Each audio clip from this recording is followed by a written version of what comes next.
ಸಿಂಗಾರ ಸಿರಿಯೇ. ಹೊಂಬಾಳೆಯಿಂದನೇ ಇನ್ನೊಂದು ಸಿನಿಮಾ ಬರುತ್ತೆ ಆಫರ್. ಟಾಕ್ಸಿಕ್ ಸಿನಿಮಾದ ಹೀರೋಯಿನ್ ಆಗಿ ಆಫರ್ ಬರುತ್ತೆ, ಯಾವ್ದನ್ನು ಚೂಸ್ ಮಾಡ್ತೀರಾ? ಒಂಚೂರು ಅಡ್ಜಸ್ಟ್ ಮಾಡ್ಕೊಳ್ಳಿ ಸರ್. ದರ್ಶನ್ ಸರ್ದು ಮತ್ತೆ ಸುದೀಪ್ ಸರ್ದು ಒಟ್ಟಿಗೆ ಬಂತು ಒಂದೇ ಟೈಮಲ್ಲಿ, ಯಾವ್ದನ್ನು ಚೂಸ್ ಮಾಡ್ತೀರಾ?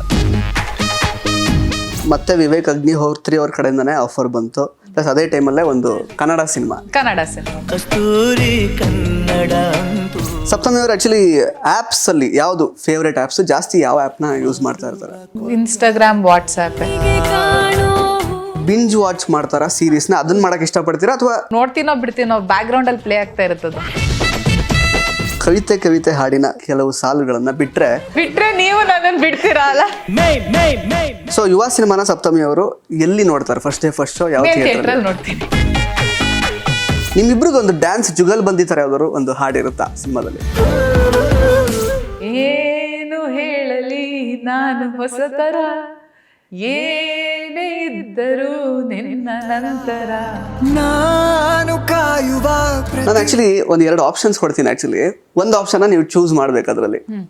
ಸೊ ಈಗ ನೆಕ್ಸ್ಟ್ ನಿಮಗೆ ಸಿನಿಮಾ ಆಫ್ಟರ್ ಕಾಳಿ ಆದಮೇಲೆ ಹೊಂಬಾಳೆಯಿಂದನೇ ಇನ್ನೊಂದು ಸಿನಿಮಾ ಬರುತ್ತೆ ಆಫರು, ಅಥವಾ ಅದೇ ಟೈಮಲ್ಲೇ ಟಾಕ್ಸಿಕ್ ಸಿನಿಮಾದ ಹೀರೋಯಿನ್ ಆಗಿ ಆಫರ್ ಬರುತ್ತೆ, ಯಾವ್ದನ್ನು ಚೂಸ್ ಮಾಡ್ತೀರಾ? 2 ಮಾಡ್ತೀನಿ. ಅಲ್ಲಿ 2 ಅಲ್ಲ, ಒಂದೇ ಟೈಮಲ್ಲಿ ಬಂದಿರುತ್ತೆ ಆ ಥರ, ಒಂದೇ ಡೇಟ್ಸ್ ಕೊಡಬೇಕಾಗುತ್ತೆ, ಕಾಲ್ ಶೀಟ್ ಎಲ್ಲ. ಸೊ ಯಾವ್ದು ಚೂಸ್ ಮಾಡ್ತೀರಾ? ನಾನು ಸೆಲ್ಫಿಶ್ ಅಲ್ಲ, ನಾನು ಚೂಸ್ ಮಾಡೋಕೆ ಇಷ್ಟ ಇಲ್ಲ. ಬಟ್ ಪರವಾಗಿಲ್ಲ, ಟಾಕ್ಸಿಕ್ ಚೂಸ್ ಮಾಡ್ತೀನಿ. ಹೊಂಬಾಳೆ ವಿಜಯ್ ಸರ್ಗೆ ಹೇಳ್ತೀನಿ, ಸರ್ ಒಂಚೂರು ಅಡ್ಜಸ್ಟ್ ಮಾಡ್ಕೊಳ್ಳಿ. ಅಲ್ಲ, ಒಂಚೂರು ಅಡ್ಜಸ್ಟ್ ಮಾಡ್ಕೊಳ್ಳಿ ಸರ್, ನನ್ನ ಡೇಟ್ಸ್ನ ನೀವೇ ಒಂಚೂರು ನೋಡಿ. ನನ್ಗೆ ಬಿಡಕ್ಕಂತೂ ಇಷ್ಟ ಇಲ್ಲ, ಬಟ್ ನೀವು ನಾನು ವಿಜಯ್ ಸರ್ನ ನಾನು ಕ್ಲೋಸ್ ಆಗಿ ನೋಡಿರೋದ್ರಿಂದ ಸೊ ಪ್ಲೀಸ್ ಒಂಚೂರು ನೀವೇ ಡೇಟ್ಸ್ ಅಡ್ಜಸ್ಟ್ ಮಾಡ್ಕೊಳ್ಳೋಕೆ ಟ್ರೈ ಮಾಡಿ, ಇಲ್ಲ ಅಂದರೆ ನೋಡಿ ಸರ್ ಅಂತ ಹೇಳ್ತೀನಿ. ಓಕೆ, ಇನ್ನೊಂದು ಪ್ರಶ್ನೆ ಅದೇ ಥರನೇ, ಸ್ವಲ್ಪ ತರಲೆ ಪ್ರಶ್ನೆನೇ. ದರ್ಶನ್ ಸರ್ದು ಮತ್ತೆ ಸುದೀಪ್ ಸರ್ದು ಒಟ್ಟಿಗೆ ಬಂತು ಒಂದೇ ಟೈಮಲ್ಲಿ, ಯಾವ್ದನ್ನು ಚೂಸ್ ಮಾಡ್ತೀರಾ? 2 ಮಾಡ್ತೀನಿ. ಮತ್ತೆ ನಂಗೆ ದರ್ಶನ್ ಸರ್ ಜೊತೆನೂ ಮಾಡಕ್ ಇಷ್ಟ, ಅಲ್ಲ ಸುದೀಪ್ ಒಂದೇ ಸರ್ ಟೈಮಲ್ಲಿ ಜೊತೆನೂ ಬಂತು, ಅಷ್ಟೇ. ಒಂದೇ ಟೈಮಲ್ಲಿ ಬಂತು, ಆದರೂ ಒಂದು ಚೂಸ್ ಮಾಡ್ಬೇಕು, ಆ ಥರ ಸಿಚುವೇಶನ್. ಪಾತ್ರ ಯಾಕೆ ಚೆನ್ನಾಗಿದೆಯೋ ಅದನ್ನ ಚೂಸ್ ಮಾಡ್ತೀನಿ. ಇಲ್ಲ, ನೀವು ಅದರಲ್ಲಿ 2ರಲ್ಲಿ ಒಂದು ಉತ್ತರ ಹೇಳಬೇಕು, ಐದರ್ ದರ್ಶನ್ ಸರ್ ಅದೇ ಡಿಪೆಂಡಿಂಗ್ ಯಾವ ಪಾತ್ರ ಚೆನ್ನಾಗಿದೆಯೋ ಅಂತ ನನಗನ್ಸುತ್ತೋ, ನನ್ನ ಫ್ಯಾಮಿಲಿ ಎಲ್ಲ ಸೇರ್ಕೊಂಡು ಆ ಚಾಯ್ಸ್ ಮಾಡ್ತೀವಿ. ಓಕೆ, ಇನ್ನು ಆಕ್ಚುಲಿ ಈಗ ದರ್ಶನ್ ಸರ್ ಆಕ್ಚುಲಿ ಯುವ ಒಂದು ಸಿನಿಮಾ ಸೆಟ್ಟಿಗೆ ಬಂದಿದ್ದಾರೆ, ಅದು ಸ್ವಲ್ಪ ಅನುಭವ ಹೇಳೋದಾದ್ರೆ. ಅಂದ್ರೆ ಅವ್ರದ್ದು ಕಾಟೇರ ಅಲ್ಲಿ ಶೂಟಿಂಗ್ ನಡೀತಾ ಇತ್ತು, ಲಾಸ್ಟ್ ಸೀಕ್ವೆನ್ಸ್ ಇತ್ತು ಅನ್ಸುತ್ತೆ. ಸೊ ಆ ಟೈಮಲ್ಲಿ ನಮ್ದು ಒಂದು ನೈಟ್ ಶೂಟ್ ಸೀಕ್ವೆನ್ಸ್ ನಡೀತಾ ಇತ್ತು, DJF ಇತ್ತು. ಸೊ ಅವಾಗ ಅವ್ರು ಶೂಟಿಂಗ್ ಮುಗಿಸ್ಕೊಂಡು ನಮ್ಗೆ ಸ್ಟಾರ್ಟ್ ಆಗ್ತಾ ಇತ್ತು, ಅವ್ರದ್ದು ಮುಗ್ದಿತ್ತು ಅವಾಗ ತಾನೆ. ಸೊ ಅದಕ್ಕೋಸ್ಕರ ಒಂದ್ಸತಿ ಬಂದು ಭೇಟಿಯಾಗಿ ಹೋದ್ರು ಎಲ್ರು ಅವತ್ತು. ಎಸ್ ಮ್ಯಾಮ್, ಇನ್ನೊಂದು ಇದು ಈಸಿ ಆ್ಯಕ್ಚುಲಿ. ನೆಕ್ಸ್ಟ್ ಸಿನಿಮಾ ಮತ್ತೆ ವಿವೇಕ್ ಅಗ್ನಿಹೋತ್ರಿ ಅವ್ರ ಕಡೆಯಿಂದನೇ ಆಫರ್ ಬಂತು, ಪ್ಲಸ್ ಅದೇ ಟೈಮಲ್ಲೇ ಒಂದು ಕನ್ನಡ ಸಿನಿಮಾ. ಎಷ್ಟು ಈಸಿ ನೋಡಿ, ಇದು ಅವ್ರಿಗೆ ತಲುಪಲ್ಲ ಅಂತ ಅನ್ಕೊಂಡಿದ್ದೀರಾ? ಇಲ್ಲ, ತಲುಪಿದ್ರು ನಾನೇ ಹೇಳ್ತೀನಿ, ಅದು ಗೊತ್ತಿರೋಂಥ ವಿಷಯ. ಅದು ವಿವೇಕ್ ಸರ್ಗೂ ಗೊತ್ತು, ಎಲ್ರಿಗೂ ಗೊತ್ತು. ಕನ್ನಡಕ್ಕೇನೆ ನಂದು ಯಾವಾಗಲೂ 100% ಪ್ರಯಾರಿಟಿ ಇರೋದು ಅಂತ. ಅಲ್ಲಿ ಬೇರೆ ಸಿನಿಮಾ ಬಂತು ಅಂತ ನನಗೆ ಅಂದರೆ ನನಗೆ ಯಾವಾಗಲೂ ನನಗನ್ಸೋದು ಕಲೆಗೆ ಯಾವತ್ತೂ ಒಂದು ಭಾಷೆ ಅನ್ನೋದಿಲ್ಲ, ಬಟ್ ನನ್ನ ಕಲಾವಿದೆಯಾಗಿ ನನಗೊಂದು ಭಾಷೆ ಇದೆ, ಆ ಭಾಷೆ ಕನ್ನಡ ಭಾಷೆ ಅಲ್ವಾ. ಸೊ ಅದನ್ನು ನಾನು ಚೂಸ್ ಮಾಡ್ತೀನಿ ಅಷ್ಟೇ, ಸಿಂಪಲ್. ಕರೆಕ್ಟ್. ಸಪ್ತಮಿ ಅವರು ಆ್ಯಕ್ಚುಲಿ ಆ್ಯಪ್ಸ್ ಅಲ್ಲಿ ಯಾವುದು ಫೇವ್ರೇಟ್ ಆ್ಯಪ್ಸ್? ಜಾಸ್ತಿ ಯಾವ ಆ್ಯಪ್ನ ಯೂಸ್ ಮಾಡ್ತಾ ಇರ್ತಾರೆ? ಇನ್ಸ್ಟಾಗ್ರಾಮ್, ವಾಟ್ಸ್ಆ್ಯಪ್ ಫ್ರೀಕ್ವೆಂಟ್ ಆಗಿ ಜಾಸ್ತಿ ಯೂಸ್ ಮಾಡೋದು? ಹೌದು, ಸೋಷಿಯಲ್ ಮೀಡಿಯಾದಲ್ಲಿ ಅದೇ ಯೂಸ್ ಮಾಡೋದು. ಓಕೆ, ಸಪ್ತಮಿ ಅವರು ಆ್ಯಕ್ಚುಲಿ ಬಿಂಜ್ ವಾಚ್ ಮಾಡ್ತಾರಾ ಸೀರೀಸ್ನ? ಅದನ್ನ ಮಾಡಕ್ಕೆ ಇಷ್ಟಪಡ್ತೀರಾ ಅಥವಾ ಒಂದು ಸಿನಿಮಾ ಸೀರೀಸ್ಗಿಂತ ಸಿನಿಮಾ ಇಷ್ಟನಾ ನಿಮಗೆ? ಹೇಗೆ? ಎಲ್ಲಿ 2 ನೋಡ್ತೀನಿ, ಬಟ್ ನನಗೇನಂದ್ರೆ ಏನೋ ಕೆಲಸ ಮಾಡ್ತಾ ಇದ್ರು ನೋಡ್ತೀನೋ ಬಿಡ್ತೀನೋ ಬ್ಯಾಕ್ ಗ್ರೌಂಡ್ ಅಲ್ಲಿ ಪ್ಲೇ ಆಗ್ತಾ ಇರುತ್ತದು. ಸೊ ನಂಗೆ ಫೋನಲ್ಲಿ ಆಟ ಆಡ್ತಾ ಇದ್ರೂ ಸೀರೀಸ್ ಪ್ಲೇ ಆಗ್ತಾ ಇರುತ್ತದು. ಸೊ ಜಾಸ್ತಿ ಸೀರೀಸ್ ನೋಡ್ತೀನಿ. ಸೊ ಯುವ ಸಿನಿಮಾದ ಒಂದು ಚಾನ್ಸ್ ಅಂದ್ರೆ ಆಪರ್ಚುನಿಟಿ ಬಂದಾಗ ನಿಮ್ಮ ತಂದೆಯವ್ರ ರಿಯಾಕ್ಷನ್ ಏನಿತ್ತು? ತುಂಬ ಖುಷಿ ಆಗಿದ್ರು.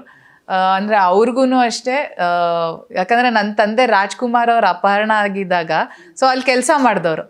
ಸೊ ಅಲ್ಲಿ ಅವ್ರು ಮಾದೇಶ್ವರ ಬೆಟ್ಟದಲ್ಲಿ ಇದ್ದರು. ಸೊ ಅವ್ರು ರಿಲೀಸ್ ಆದ್ಮೇಲೂ ಎಲ್ಲರನ್ನೂ ಕರೆದು ನಮ್ಮ ತಂದೆದು ಫೋಟೋ ಇದೆ, ಕೇಕ್ ತಿನ್ನಿಸ್ತಾ ಇರೋದು. ಸೊ ನನ್ನ ತಂದೆ ಬುಕ್ ಬರೀತಾರೆ. ಸೊ ಬುಕ್ ಬರೆದಾಗ್ಲೂ ಅಷ್ಟೇ ಫ್ಯಾಮಿಲಿ ಬಗ್ಗೆ ಬರೆದಿದ್ದಾರೆ. ಸೊ ಅವ್ರಿಗೂ ಅಷ್ಟು ಅಭಿಮಾನ ಇದೆ ಆ ಫ್ಯಾಮಿಲಿ ಮೇಲೆ. ಸೊ ಅವ್ರಿಗೂ ಖಂಡಿತ ತುಂಬ ಖುಷಿ ಆಯಿತು. ಸೊ ಯುವ ಸಿನಿಮಾನ ಸಪ್ತಮಿ ಅವರು ಎಲ್ಲಿ ನೋಡ್ತಾರೆ? ಫಸ್ಟ್ ಡೇ ಫಸ್ಟ್ ಶೋ ಯಾವ ಥಿಯೇಟರ್ ನೋಡ್ತೀನಿ? ಓಕೆ, ಮತ್ತೆ ಈಗ ಹೊಸಪೇಟೆ ಅಭಿಮಾನಿಗಳಿಗೆ ಆಕ್ಚುಲಿ ನೀವು ಬಂದಿಲ್ಲ ಅಂತ ಸ್ವಲ್ಪ ನಿರಾಸೆ ಆಗಿದೆ. ಸೊ ಅವರನ್ನು ಯಾವಾಗ ಭೇಟಿ ಆಗ್ತೀರಾ ಅಂತ? ಖಂಡಿತ ರಿಲೀಸ್ ಆದಮೇಲೆ ನೀವೆಲ್ಲ ಸಿನಿಮಾ ಸಕ್ಸಸ್ ಮಾಡ್ತಿರಲ್ಲ, ಅವಾಗ ನನ್ನ ಕರ್ತವ್ಯ ಬಂದು ಸಿನಿಮಾ ಸಕ್ಸಸ್ ಮಾಡಿದ್ದಕ್ಕೆ ನಿಮ್ಗೆಲ್ರಿಗೂ ಧನ್ಯವಾದ ಹೇಳೋದು. ಸೊ ಬಂದು ಖಂಡಿತ ಹೇಳ್ತೀನಿ. ಯುವ ಸಿನಿಮಾದಲ್ಲಿ ಆಕ್ಚುಲಿ ಒಂದು ರೊಮ್ಯಾಂಟಿಕ್ ನಂಬರ್ ಇವಾಗ ಆಲ್ರೆಡಿ ಕೇಳಿದೀವಿ. ಹೌದು. ಯುವರಾಜ್ ಕುಮಾರ್ ಸರ್ ಯಾವ ರೀತಿ ಡ್ಯಾನ್ಸ್ ಮಾಡ್ತಾರೆ ಅಂತ ಆಲ್ರೆಡಿ ನೋಡಿದೀವಿ. ನಿಮ್ಮಿಬ್ರಿಗೆ ಒಂದು ಡ್ಯಾನ್ಸ್ ಜುಗಲ್ ಬಂದಿತಾರೆ ಯಾವ್ದಾದ್ರು ಒಂದು ಹಾಡು ಇರುತ್ತಾ ಸಿನಿಮಾದಲ್ಲಿ? ಇರುತ್ತೆ. ಓಕೆ. ಇಲ್ಲ, ನೀವು ನೋಡಿ 20 ಆಯ್ತು, ನಾನು ಹೇಳಲ್ಲ. ಇಲ್ಲ. ಎಸ್. ಇನ್ನು ಅದೇ ಕಾಂತಾರ ಆಕ್ಚುಲಿ ಪಾರ್ಟ್ 1 ಅಲ್ಲಿ ಇರ್ತಾರಾ ಇಲ್ವಾ ಸಪ್ತಮಿ ಅವರು? ರಿಷಬ್ ಸರ್ ಅಂತ ಕೇಳಿ. ಬಟ್ ನಿಮಗೆ ಹೇಳಿರ್ತಾರಲ್ಲ ಆರ್ಟಿಸ್ಟ್, ಏನು ಹೇಳಿಲ್ಲಪ್ಪ. ರಿಷಬ್ ಸರ್ ಅಂತ ಕೇಳಿ. ಸಪ್ತಮಿ ಗೌಡ ಅವರು ಆಕ್ಚುಲಿ ಒಂದು ವ್ಯಾಕ್ಸಿನ್ ವಾರ್ ಅಂತ ಬಂದಾಗ ಎಲ್ಲೋ ಒಂದ್ ಕಡೆ ಕನ್ನಡಿಗರಿಗೆಲ್ಲ ಸ್ವಲ್ಪ ಅದು ಯಾವಾಗ್ಲೂ ಅದು ಆಗುತ್ತೆ ಆಕ್ಚುಲಿ. ಏನಪ್ಪಾ ನಮ್ ಕನ್ನಡ ಬಿಟ್ಟು ಹೋಗ್ಬಿಟ್ರಲ್ಲ ನಮ್ಮ ಹೀರೋಯಿನ್ ಅಂತ. ಯಾವಾಗ್ಲೂ ನಮ್ಮವರು ನಮ್ಮಲ್ಲೇ ಇರ್ಲಿ ಅಂತ. ಹೌದು. ಸೊ ಮುಂದೆ ಯಾವ್ದೆಲ್ಲ ಬೇರೆ ಲ್ಯಾಂಗ್ವೇಜ್ ಇಂದ ಆಪರ್ಚುನಿಟೀಸ್ ಬಂದಿದೆ ಸಪ್ತಮಿ? ಇವಾಗ ತಮ್ಮಡು ಅಂತ ನಿತಿನ್ ಅವ್ರ ಜೊತೆ ತೆಲುಗು, ವೇಣು ಶ್ರೀರಾಮ್ ಅವರು ವಕೀಲ್ ಸಾಬ್ ಡೈರೆಕ್ಟ್ ಮಾಡಿದವರು. ಇವಾಗ ಏಪ್ರಿಲ್ ಇಂದ ಸ್ಟಾರ್ಟ್ ಆಗುತ್ತೆ ಆ ಸಿನಿಮಾ. ಸೊ ಅವ್ರ ಜೊತೆ ಆಕ್ಟ್ ಮಾಡ್ತಾ ಇದ್ದೀನಿ. ತಮಿಳಿಂದ ಬಂದಿತ್ತು, ಬಟ್ ಇವಾಗ ಆಸ್ ಆಫ್ ನಾವು ವರ್ಕಿಂಗ್ ಅಲ್ಲಿರೋದು ಅದು. ನಾವು ಕೊನೆಯದಾಗಿ ಆಕ್ಚುಲಿ ನೀವು ಹಾಡು ಹೇಳಿರೋದನ್ನ ನಾವು ಬೇರೆ ಮಾಧ್ಯಮದಲ್ಲಿ ನೋಡಿದೀವಿ, ತುಂಬಾ ಅದ್ಭುತವಾಗಿ ಹಾಡಿದ್ರೆ ಆಕ್ಚುಲಿ. ಸೊ ಕವಿತೆ ಹಾಡಿನ ಕೆಲವು ಸಾಲುಗಳನ್ನ ಬಿಟ್ರೆ ನಾವು ಅದನ್ನ ಏನು ಹೇಳಲಿ ನಾನು ಹೊಸತರ, ಏನೇ ಇದ್ದರೂ ನಿನ್ನ ನಂತರ, ನಾನು ಕಾಯುವ ಪ್ರತಿ ನಿಮಿಷವೂ ನೀನೆ ಗೊಂದಲ ನೀನೆ ಉತ್ತರ. ಪಾಪ ಸಂಚಿತ್ ಹೆಗ್ಡೆಯವ್ರು ಎಷ್ಟು ಚೆನ್ನಾಗಿ ಹಾಡು ಹೇಳಿದ್ದಾರೆ. ನನ್ನ ಹಾಡ್ದವ್ರದು ಕೇಳೋರು ನಿಮ್ಮಿಬ್ಬರಿಗೆ ಬಿಟ್ಟಿದ್ದು ನಮ್ದೇನು ಇಲ್ಲ. ದಯವಿಟ್ಟು ಕ್ಷಮಿಸಿ ಅಂತ ಇವಾಗಲೇ ಕೇಳ್ಬಿಡ್ತೀನಿ. Yes ma'am, thank you so much ma'am. Thank you.